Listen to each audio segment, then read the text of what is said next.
네 번째 부르고뉴 작곡가입니다. 전에 언급했듯이 짧은 기간이지만 약 70년간 이제 프랑스 대신에 부르고뉴 공국이라고 그러면은 뭐 대담한 필리공 이렇게 공작들이 다스리는 나라를 말해요. 이 부르고뉴 공국이 영토를 넓히면서 유럽의 정치적, 문화적 주도권을 장악하게 됩니다.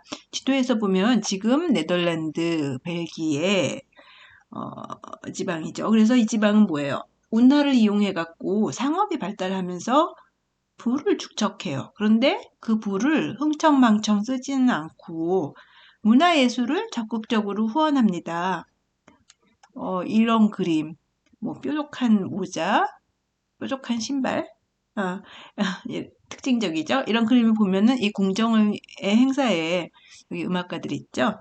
그래서 유럽의 음악가들이 여기 궁정에 부르고뉴 공국의 궁정에 모여들게 됩니다. 이들은 던스터블에부터 이어받은 불완전 협화음의 삼화음적 울림, 호모포닉한 울림에 프랑스의 전통, 즉 섬세한 리듬과 다성부 전통을 결합해서 새로운 양식을 만들어내는데요. 그래서 부르고뉴 악파 이렇게 불리게 됩니다. 대표적인 인물들이 아까 언급했듯이 기욤 두파이하고 질르 뱅슈아인데요. 사이좋게 주요 분야를 나눠서 발달시켜요. 그래서 듀파이는 교회 음악, 뱅슈아는 세속 음악 이렇게. 네. 그런데 이들이 그래서 새로운 스타일이 나타나는 주요 분야가 주요 장르가 이제 미사곡, 모테트, 그리고 샹송 이렇게 됩니다. 샹송이라고 그러면은 다성부 세속음악을 이야기해요. 말하자면 이전에 비렐레, 발라드, 롱도 이렇게 다 불렀었는데 이것을 다 함께 샹송, 이거 자체는 노래라는 뜻이죠. 이렇게 부르게 됩니다. 그래서 부르고뉴 공국은 한 100년 있다가 힘을 잃지만 이태리, 프랑스, 독일, 스페인 전 유럽에 퍼지면서 네덜란드 악파 이렇게 부르게 돼요. 그래서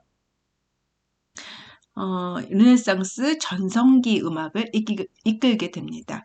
즉 부르고뉴 악파는 중세 음악에서 르네상스 음악 전성기를 이어주는 역할을 하게 된 거죠. 두 사람의 중요한 작곡가 중에서 먼저 듀파이를 보겠습니다. 듀파이는 듀페라고 프랑스식 발음으로 불리기도 해요. 93페이지의 이력서를 보니까 듀파이는 브뤼셀에서 태어났지만 지금 벨기에지만은 당시는 부르고뉴죠. 그렇지만 이태리, 로마 교황청, 프랑스 등 전 유럽을 중심으로 활동한 것을 알 수 있습니다. 먼저 미사곡을 보겠습니다. 미사곡이 중요한데 물론 미사 예배에서 음악은 카톨릭 교회가 있을 때부터 쓰였죠. 그런데 미사곡이라 하면은 통상문, 즉 1년 내내 변하지 않는 기도문 6개 악장을 말하고요. 처음으로 이렇게 6개 악장을 하나의 음악으로 작곡한 사람은 바로 아르스노바 시대의 마쇼였죠. 그런데 듀파이를 비롯한 부르고뉴 악파의 작곡가들은 마쇼의 전통을 이어서 미사곡을 많이 작곡을 해요. 그래서 르네상스 시대의 중심 장르로 미사곡이 자리를 잡게 됩니다. 이전에는 모테트가 가장 중요한 장르였죠. 그런데 르네상스 작곡가들이 마쇼와 다른 점은 이제 미사곡의 여러 악장을 통해서 어떻게 통일성을 유지할까를 생각하게 되는 점이죠. 그 방법으로 듀파이는 각 악장에 어떤 똑같은 노래를 빌려와요. 그래서 테너르로 씁니다. 그 다음에 그 가사를 기도문 가사로 바꾸고요. 미사곡에는 기도문이 정해져 있다 그랬죠. 뭐 주여 나를 불쌍히 여기소서 이런. 예, 그 위에 성부를 더해서 사성부 합창곡으로 작곡합니다. 이렇게 기존의 노래를 불려와서 테너로 해서 정선율로 쓰는 기법, 정선율, 고정된 선율이란 뜻이에요. 칸투스 피루무스. 이런 기법을 정선율 미사 작법이라고 하고 이런 미사곡을 정선율 미사곡이라 합니다. 칸투스 피루무스 메스. 피루무스 정해진 칸투스 노래라는 거죠. 그래서 이 기법은 이후에 이제 르네상스 시대의 미사 작법이 굉장히 다양하게 나오는데 그 중에서도 가장 기본적인 작법이 돼요. 정선율 미사 작법이. 주파이는 그 중에서도 정선율로 그레고리 성가는 물론 세속 노래를 정선율로 빌려 쓴 작곡가로 또 업적이 있어요. 그 유명한 예가 세속 노래를 정선율로 사용한 예가 미살롬 아르메, 그러니까 무장한 남자라는 세속 노래를 쓴 건데 그래서 무장한 남자 미사곡 이렇게 부르죠. 무장한 남자라는 노래는 민요라 그럴까요? 당시에 유행했던 노래로 사람들이 다 듣기만 해도 잘 아는 노래라고 그럽니다. 그러니까 우리나라 치면 뭐 세야세야라든지 아리랑이라든지 그렇게 될까요? 네, 이 단순한 노래가 이 미사고 여섯 악장에 다 다양한 방법으로 쓰이고 있어요. 우리는 그 중에서도 다섯 번째 악장 아뉴스 데이 주님의 어린 양 악장 그 중에서도 A 부분 아뉴스 데이 1 부분만 들어보려고 그래요. 어떻게 쓰였는지 정선율이 참고로 아뉴스 데이 악장은 기도문의 이제 내용에 따라서 1, 2, 3로 이렇게 나눠져 있는데 이렇게 정선율이 다양한 방식으로 테너에서 쓰이고 있는 것을 볼 수가 있어요. 그 중에서도 우리는 아뉴스데이 첫 번째 부분만 들어보겠는데요. 주님의 어린 양, 세상 죄를 지고 가는, 그리고 우리를 불쌍히 여기소서 이런 내용으로 되어 있습니다. 근데 이 노래가 여기 내가 노란색으로 칠해놨죠? 테너에 지속적으로 쓰이는 것을 볼 수가 있어요. 한번 세속 노래 먼저 무장한 남자 들어보고 그 다음에 아뉴스데이 1 부분만 들어보겠습니다.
네, 이렇게 들어봤는데 어때요? 우선 전체적인 음향이 이전에 비하면 매우 부드럽죠. 그래서 화성적으로 불완전 협화음이 많이 쓰였지만 던스터블에 비하면은 수직적인 그런 느낌은 없고요. 리듬이 부드럽게 흐릅니다. 그러니까 프랑스적인 이런 다성부 음악의 그리고 리듬의 전통에 영국의 협화음적인 전통이 혼합되었다고 볼 수가 있죠. 그리고 테너르는 어때요? 우리가 집중해서 들으면은 테너르의 노래를 들을 수 있죠. 여기에 잘 이렇게 혼합이 되어 있어요. 이렇게 세속 노래가 숨어 있지만 글쎄요, 당시 사람들이 알아차렸을 수도 있겠죠. 너무나 당시 잘 알려진 노래였기 때문에. 그래서 이 노래를 정선율 칸투 스피르무스라고 하고 이런 작법을 칸투 스피르무스 작법, 칸투 스피르무스 미사 이렇게 부른다고 우리가 정리했습니다. 네, 두 번째로 모테트는 많이 살펴보지는 않겠어요. 모테트도 많이 썼는데 듀파의 모테트는 당시의 모테트 양식을 잘 보여줍니다. 즉 가사는 전래적이거나 세속적이거나 다양한 내용의 라틴어 가사 그리고 음악적으로는 비슷한 리듬, 부드럽게 흐르는 다성부 음악. 즉 음악만 들으면은 미사의 한 악장과 같겠죠. 가사만 자유로운 가사를 썼다 뿐이지. 예.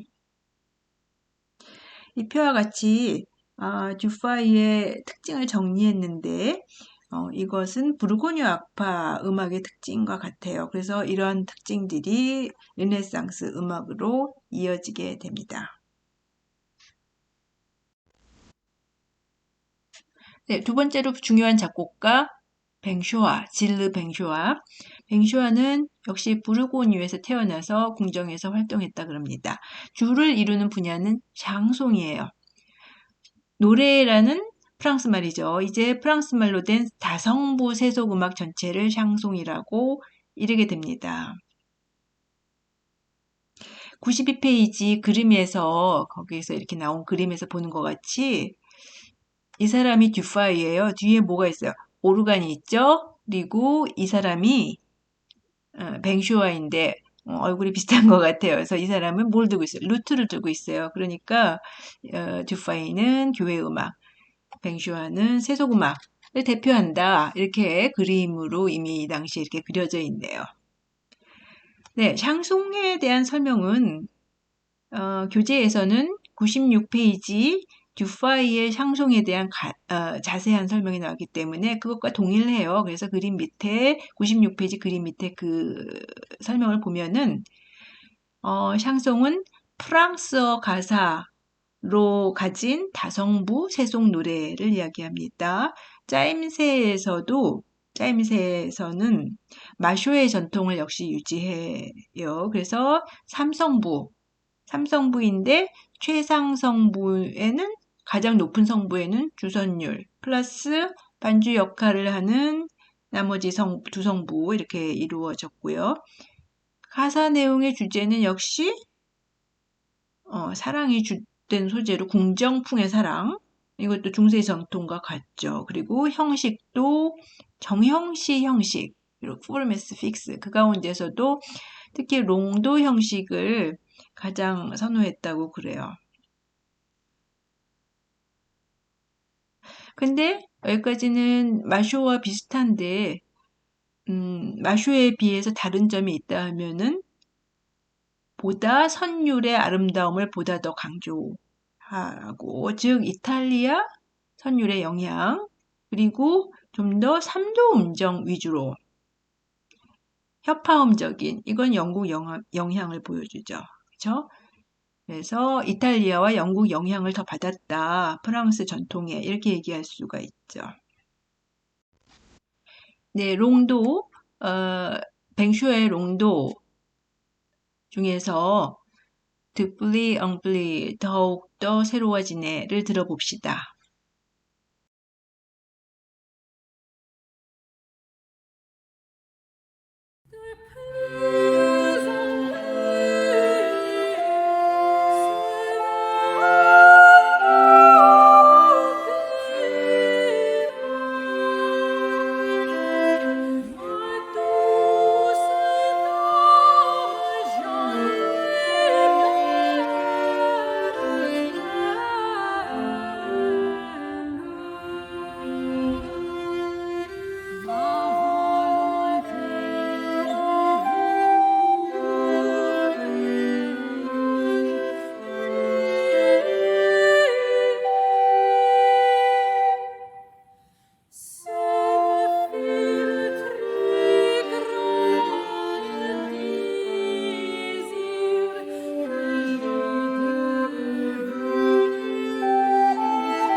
네. 이렇게 보다 현장감 있게 교회에서 직접 연주하는 동영상을 한번 들어봤는데요.